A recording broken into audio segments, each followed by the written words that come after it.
Acelerou justamente aí sua agenda nas últimas semanas. Hoje, então, tinha uma agenda perfeita, né? Na Bolsa de Valores haveria a privatização de parques e esse seminário municipalista que vai acontecer, vai reunir, portanto, os prefeitos do estado de São Paulo, lá no Palácio dos Bandeirantes. Era um evento perfeito mesmo, justamente para pedir apoio para Rodrigo Garcia, que seria o candidato natural, então, pelo PSDB ao governo do estado de São Paulo. Ele manteve esse compromisso e aí fica o compromisso também de que ele apresente, então, se sairá ou não, o que fará o seu futuro político. Felipe Bueno, chega a haver surpresa em relação a essa possível decisão de João Dória? Olha, e o povo paulista achando que a única coisa que estava acontecendo no Morumbi ontem era o jogo entre São Paulo e Palmeiras, né? Às 9 horas da noite foi postado no site da Folha de São Paulo, a edição de hoje do Jornal da Folha, né? Da Folha de São Paulo, um texto intitulado Obrigado São Paulo. Eu vou ler aqui o primeiro parágrafo, porque é muito emblemático disso que está acontecendo. Um texto que está hoje à disposição dos leitores da Folha de São Paulo, assinado pelo governador João Dória. Abre aspas, atendo nesta quinta-feira, 31, a convocação do meu partido, consagrada pelo voto de todos os filiados, para que o PSDB lidere um projeto de paz social e desenvolvimento sustentável capaz de oferecer emprego e oportunidades a todos os brasileiros. Cumpro o preceito legal que determina a desincompatibilização do governo de São Paulo para iniciar nossa caminhada rumo à presidência da República. Então, quem leu esse texto hoje à noite ou hoje cedo, achou que isso que você falou, que ele tinha a agenda perfeita para anunciar a saída dele do governo do estado de São Paulo, encaminhar a candidatura de Rodrigo Garcia ao governo, no lugar dele, e a dele à presidência da República. Agora, são tantos os aspectos, né, Matos, para a gente analisar dentro do PSDB, né, o que isso causa de impacto na relação do partido com o estado de São Paulo, que basicamente é o estado de nascimento do PSDB. Quer dizer, quem vai levar o PSDB a sério agora com essa história de golpe, com essa briga? Eu ouvi de algumas fontes ligadas ao PSDB hoje cedo que eles sentem o cheiro de Jânio Quadros nisso tudo, né? É uma versão que já foi veiculada, né? Para quem não se lembra, Jânio Quadros, né, em busca de apoio irrestrito a algumas medidas, alguns caminhos, vamos usar a palavra de Dória, alguns caminhos que ele gostaria de tomar, né? Falou que estava indo embora. E no fim das contas, o que falaram para ele? Vai mesmo, né? E não trouxeram ele de volta para a presidência da República. Então, tem a relação do PSDB com São Paulo, tem a relação interna do PSDB, tem a relação do PSDB com os aliados, tem o peso que isso vai provocar na disputa eleitoral para a presidência, na disputa eleitoral para o governo de São Paulo, tem a relação dele com o Rodrigo Garcia, que foi convencido, né, de entrar nesse projeto. Agora, é aquilo que a gente estava falando desde a semana passada, alguém bateu na porta do Eduardo Leite e falou, fica aqui que vai ter alguma coisa legal para você. Exatamente, Eduardo Leite, que poderia ir ao PSD de Gilberto Kassab, decidiu então ficar no PSDB e decidiu também fazer a sua desincompatibilização. Ele deixou o governo do Rio Grande do Sul.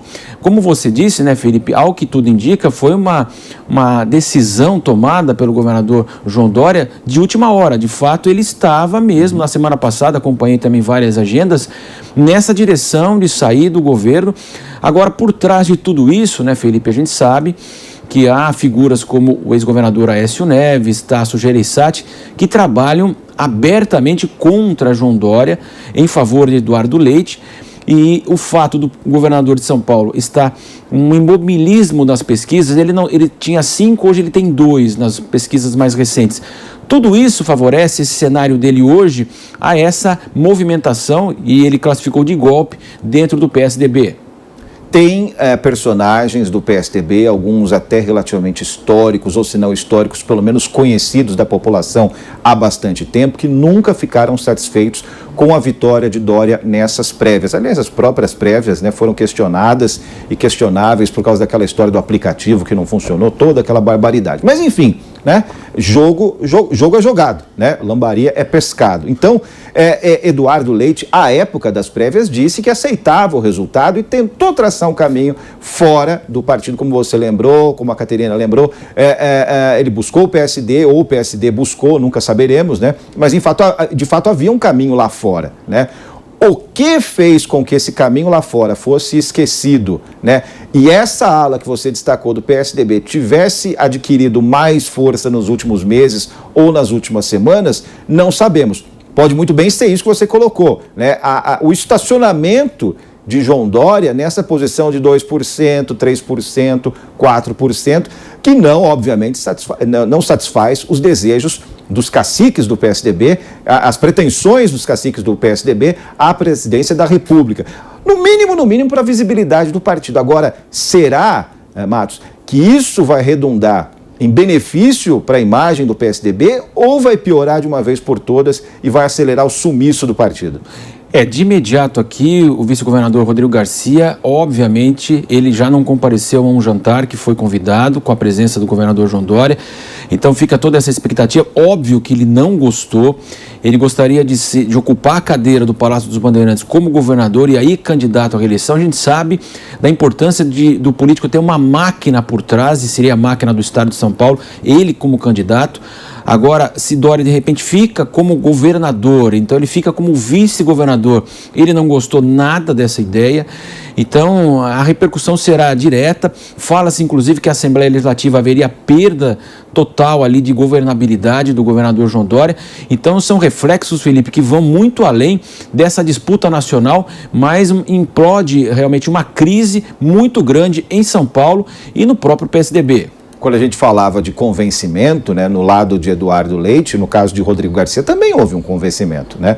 Rodrigo Garcia que nessa semana, né, aqui mesmo na Jovem Pan News, né, nós trouxemos ele participando, prestigiando o lançamento de um documentário sobre Fernando Henrique Cardoso, né? Falando, não é o momento de falar de política, mas mostrando um conforto, né, mostrando uma serenidade de futuro candidato ao governo do Estado de São Paulo, porque, como você falou, Matos, isso tinha sido prometido a ele, o acordo era esse, né? E acho simbólico a gente citar um evento em homenagem ao Fernando Henrique Cardoso, porque até outro dia, e Fernando Henrique Cardoso falou sobre esse assunto, né, há pouco tempo, né, ainda nessa semana, até outro dia, ele, Fernando Henrique Cardoso, ex-presidente da República, né, era o fiel, né, era, digamos assim, a âncora moral, a âncora filosófica até, política, ideológica desse partido, né. Pelo visto, o peso de Fernando Henrique Cardoso para o PSDB, na minha opinião, infelizmente,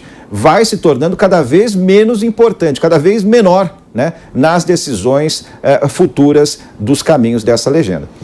Claro que nós vamos acompanhar tudo aqui na Jovem Pan, essa decisão do governador João Dória de permanecer no cargo, não disputar as eleições, todos os reflexos em relação à disputa aqui do PSDB também de São Paulo, como fica a situação do vice Rodrigo Garcia, que hoje também ele deixou a secretaria, que isso também faz parte da obrigação eleitoral, mas claro, a partir das 16 horas, então fica essa expectativa dessa agenda do governador e ele prometendo então traçar qual vai ser o seu caminho. Mas de qualquer forma, né, Felipe, a gente observa que o PSDB irá totalmente rachado para essas eleições, seja com Eduardo Leite, seja com o João Dória. São Paulo é o principal colégio eleitoral do país, Minas Gerais, de Aécio Neves, é o segundo maior colégio eleitoral do país. Totalmente rachado, e eu me pergunto, não tenho essa resposta, Matos, talvez nem o PSDB tenha essa resposta. Se em São Paulo a gente tem mais ou menos uma noção do que vai acontecer, e não é coisa boa para os lados do PSDB, você imagine em todos os outros estados em que o PSDB tem alguma pretensão eleitoral, né? Daqui a 2 anos, na busca pelas câmaras municipais e pelas prefeituras, se vai se recuperar daqui a 2 anos desse baque que é o que está acontecendo agora aqui no estado de São Paulo. Porque, de fato, é o maior colégio eleitoral, tem repercussões nacionais, porque afinal de contas nós estamos falando de uma candidatura à presidência da República, mas você imagina nos outros estados, repito, né, insisto, porque é uma projeção que a gente tem que fazer. O papel do PSDB nas negociações, nos acordos, né, nos apoios eventuais para segundo turno, olha, o que tem de fio desencapado nesse partido hoje não está escrito, viu?